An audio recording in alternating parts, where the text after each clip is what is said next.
तो स्टूडेंट्स, इस वीडियो में हम समझने वाले हैं चैप्टर 4 ग्लोबलाइजेशन, जो कि आपका इकोनॉमिक बुक्स का चैप्टर है। इस चैप्टर के कुछ इंपॉर्टेंट क्वेश्चंस जो जनरली सीबीएसई बोर्ड एग्जाम में आते हैं। तो there is a question in front of you. ये पीवाईक्यू है, प्रीवियस ईयर क्वेश्चन है, and one of the most important question है जो जनरली रिपीट होता है।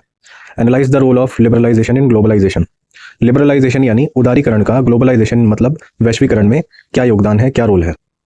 तो first of all we need to understand कि लिबरलाइजेशन होता क्या है, लिबरलाइजेशन का मतलब क्या होता है। सो लिबरलाइजेशन एक सिस्टम है जिसमें गवर्नमेंट जो टैक्स बैरियर्स हैं या रेस्ट्रिक्शंस हैं ट्रेड के ऊपर, जैसे गवर्नमेंट टैक्सेस लगाती है और एक्साइज ड्यूटीज़ और दूसरी चीज़ें जो गवर्नमेंट इंपोर्टेड गुड्स पर लगाती है, जो सामान विदेशों से किसी कंट्री में सप्लाई किया जाता है। तो अगर वो बैरियर्स और रेस्ट्रिक्शंस गवर्नमेंट या तो रिमूव कर दे या उनको मिनिमम कर दे, इस सिस्टम, इस सेटअप को ही लिबरलाइजेशन कहा जाता है। अब इसका ग्लोबलाइजेशन में डायरेक्ट इम्पैक्ट होगा कि जिस कंट्री में लिबरलाइजेशन है, जिस कंट्री में लिबरल इकोनॉमी है, वहाँ पर फॉरेन कंट्रीज ज़्यादा ट्रेड करना चाहेंगे, ज़्यादा से ज़्यादा ट्रेड करने के इच्छुक होंगे ताकि उनके प्रॉफिट में इंप्रूवमेंट हो। तो this is what liberalisation. Now let us understand कि लिबरलाइजेशन की इंपॉर्टेंस क्या होती है। Liberalisation of trade business allowed to make decisions freely. अब लिबरलाइजेशन से बेनिफिट होता है कंपनीज को कि वो फ्रीली डिसीजन ले पाते हैं कि हमें कहाँ इन्वेस्ट करना है, कैसे और कितना इन्वेस्ट करना है। It has promoted free import. अब इससे होता यह है कि कई कंट्रीज में काफ़ी सारे प्रोडक्ट्स पर ड्यूटी नहीं है, ड्यूटी फ्री है, यानी इंपोर्ट्स पर कोई टैक्स नहीं लगता। तो इससे इंपोर्ट्स में टैक्सेशन खत्म हो जाएगा और कस्टमर और प्रोड्यूसर दोनों को बेनिफिट होगा।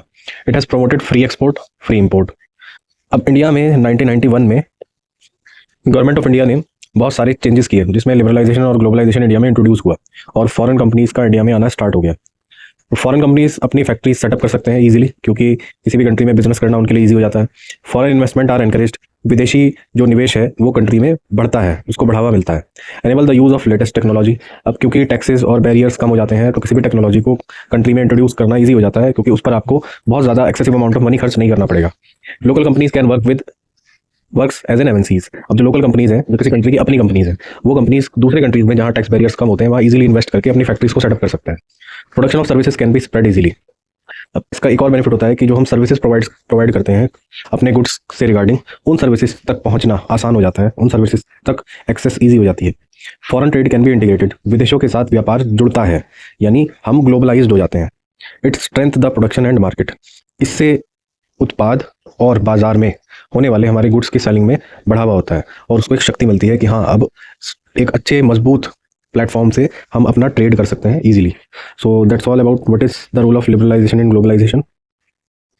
तो स्टूडेंट्स, अब नेक्स्ट क्वेश्चन डिस्कस करते हैं। एक इंपॉर्टेंट क्वेश्चन है जिसमें हम डिस्कस करेंगे कि ग्लोबलाइजेशन एक प्रोसेस है जिसमें कंट्रीज का आपस में रैपिड इंटीग्रेशन और इंटरकनेक्शन होता है, यानी कंट्रीज एक साथ एक दूसरे के साथ जुड़ती हैं और उनका आपस में ये जो जुड़ाव है ये ग्लोबलाइजेशन को बढ़ावा देता है, ग्लोबलाइजेशन को इंप्रूव करता है। तो इस स्टेटमेंट को एक्सप्लेन करने के लिए कुछ पॉइंट्स आपके सामने। ये भी एक प्रीवियस ईयर क्वेश्चन है जो सीबीएसई बोर्ड एग्जाम में आया है और ये one of the most important question है इस चैप्टर से related. So let us understand the answer of this question in few points. Number 1, globalisation has encouraged foreign investment. Globalisation यानी वैश्वीकरण से फॉरेन इन्वेस्टमेंट, विदेशी निवेश बढ़ता है। Multinational companies set up production close to the market and availability of skilled and unskilled labour at low cost.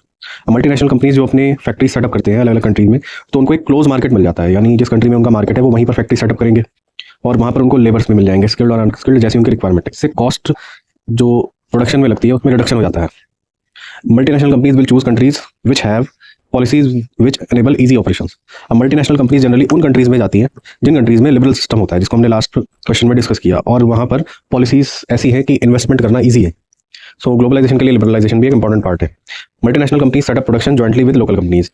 अब multinational companies ही globalisation को बढ़ावा देती हैं, तो मल्टीनेशनल कंपनीज जब किसी कंट्री में जाएंगी तो वहाँ के जो लोकल कंपनीज है जो पहले से वहाँ पर अपना बिजनेस चला रहे हैं उनके साथ मिलकर वो अपना प्रोडक्शन बढ़ाते हैं और अपनी फैक्ट्री सेटअप करते हैं।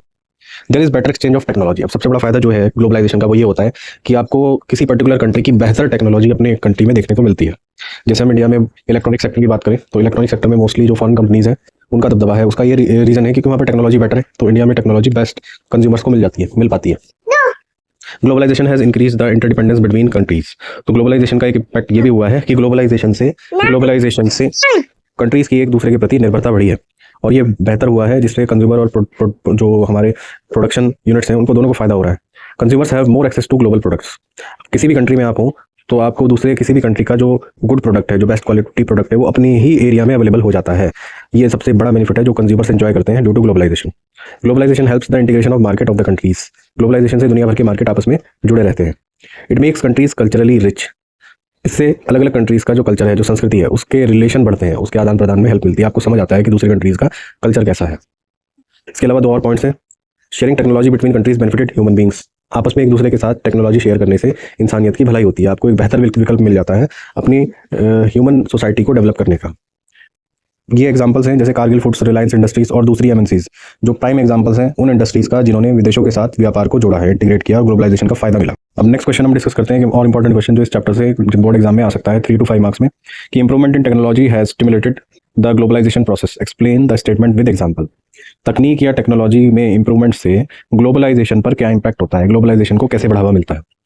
सो let us discuss the answer of this question in some points. Number 1, rapid improvement in technology has been a major factor that has stimulated the globalisation process. ये तो एक इंट्रोडक्टरी लाइन है जो आप अपने answer में लिख सकते हो। Point number 2, for instant the past 50 years have seen several improvement in transportation technology. तो इसमें सबसे पहला पॉइंट जो आपके एनसीईआरटी में भी गिवन है वो है ट्रांसपोर्टेशन। तो ट्रांसपोर्टेशन में हो रहे बदलाव और उसमें बढ़ रही टेक्नोलॉजी से ग्लोबलाइजेशन को पिछले 50 साल में सबसे ज़्यादा फायदा हुआ है, सबसे ज़्यादा इंप्रूवमेंट हुआ है।